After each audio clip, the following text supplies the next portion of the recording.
On this episode of China Uncensored, the Chinese and U.S. navies have a close friendship. Or maybe just a close call. A reporter from Chinese state-run media learns about democracy. And a famous Chinese actress is free to apologize. This is China Uncensored. Hi, welcome to China Uncensored. I'm your host, Chris Chappell. A Chinese warship played a game of chicken with a U.S. Navy destroyer in the South China Sea. Apparently, they're 45 yards apart, but it sure looks a lot closer than that. The U.S. ship was forced to maneuver out of the way to prevent a collision, which means America blinked first. Sad. The Pentagon called the Chinese move an unsafe and unprofessional maneuver. Well, that's a rather polite way to put it. The encounter happened in the Spratly Islands, where the Chinese regime makes territorial claims. Actually, they claim pretty much the entire South China Sea. Needless to say, not everyone agrees with that claim. The U.S. has performed regular freedom of navigation operations in the South China Sea since 2013, as a way of saying, these are international waters and what are you going to do about it, huh? And this was the Chinese military saying, this is what we're going to do about it. This also happened right after the U.S. postponed a planned mid-October security talk between the Secretary of Defense and his Chinese counterpart. So U.S.-China relations aren't doing so hot right now.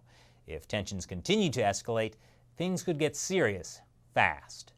Okay, who TP'd the U.S. Navy destroyer? I knew it! Of course, the next time there's a U.S.-China military encounter, it may be Xi Jinping himself leading the way. He looks so natural in the pilot's seat, doesn't he? I guess you could call him a great helmsman. Xi Jinping, not just the head of the Chinese Communist Party, not just the president of the government, but also the chairman of the Central Military Commission, among many other titles.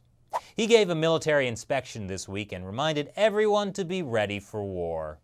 Not with any country in particular, just, in general. I guess Xi wants the PLA to be more like the Boy Scouts. Always prepared, but for war. Meanwhile, one war the U.S. and China are already fighting is the trade war, and the latest battle was fought in the new trade deal between the U.S., Mexico, and Canada. The United States-Mexico-Canada Agreement, USMCA, which will replace NAFTA, has some clauses built into it that will affect trade with China.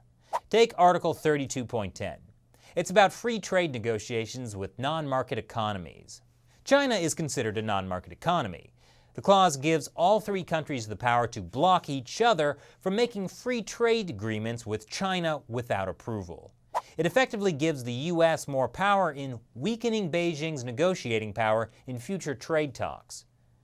Technically, China is not mentioned by name, but come on, we know who they mean. Keep in mind, the USMCA has been agreed on but not ratified. It still needs to be approved by each of the three countries' legislatures, which probably won't happen until early next year. But regardless, Canada's Prime Minister Trudeau still says that despite the USMCA's restrictions, he's really excited about closer trade ties with China. I mean, sure, Canadian citizens are being illegally detained there, but what's not to love about partnering with China? I'm telling you, it's the pandas. Every time. Hey! Ever want to challenge your friends to see who knows the most about China's glorious leader Xi Jinping? That's a dumb question. Of course you have. And the good news is, now you can. There's a new primetime game show all about Xi Jinping. It's called Studying Xi in the New Era. According to the South China Morning Post, it's being broadcast on Hunan TV, the country's second most watched channel, which is wildly popular among the younger generation for its entertainment shows and idol dramas. It takes place on a spaceship with Karl Marx and a robot. The show is part of a general trend pushing Xi Jinping thought. It's his very own brand of ideology that was added to the Communist Party constitution. The game show tests your knowledge of Xi Jinping, plus has a smattering of questions about Karl Marx and Mao Zedong. And the best part is, there's no cash or prizes. It's the perfect communist game show. And I assume that if a contestant is too intellectual, he gets sent to the countryside. Speaking of great Chinese state-run television, A reporter from China Central Television attended an event held by Hong Kong democracy activists in the UK. She yelled at one of the speakers that he was anti-China and called other attendees traitors. Then, when a volunteer tried to escort her out of the meeting, she slapped him. If you hit me again, I will call the police. Oh, how democratic UK! Wow, she really doesn't understand democracy. The police came and arrested her. But then the Chinese embassy intervened, she was released without charges, and state-run CCTV demanded that conference organizers issue an apology to her. Because did you see how they violated her rights? Well, you might think that she got off easy, since a professional journalist from the UK who did the same thing in China would have probably been kicked out of the country. But you would be mistaken, because CCTV reporters aren't professional journalists. That's not me saying that.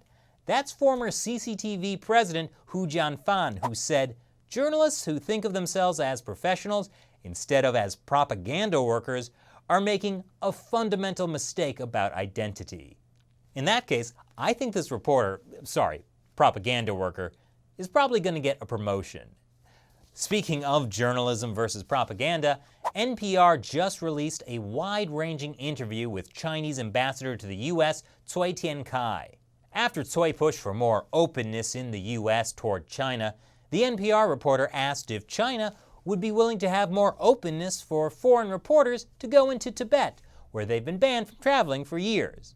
And Cui said, well, the altitude in Tibet is kind of high and the climate is pretty tough. I mean, the Chinese regime is just looking out for foreign reporters, you know? They wouldn't want them to get altitude sickness. The NPR reporter pushed back, saying that we have high altitudes in the United States. And Ambassador Cui promptly pivoted to the fact that they can't have too many visitors in Tibet because they need to protect the local environment. I mean, sure, the local government has been encouraging tourism, mostly from other parts of China, and now Tibet gets 25 million visitors a year. But even though the Chinese Communist Party would love to have foreign reporters over in Tibet, it's just that, the house is a mess and they really should clean it up first, but they've been so busy, maybe in another decade or two.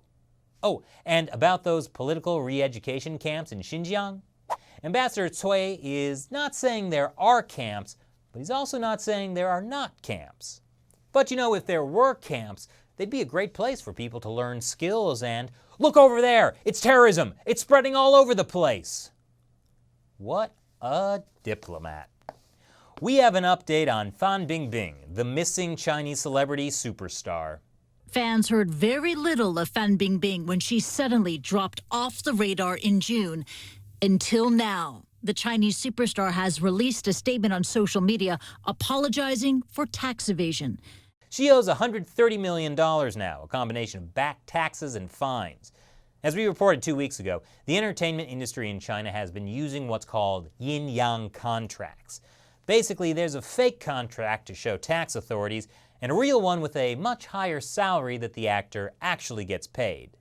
Fan Bingbing's sudden disappearance and then public apology falls in line with an age-old tradition in communist China of secretly detaining people until they see the error of their ways.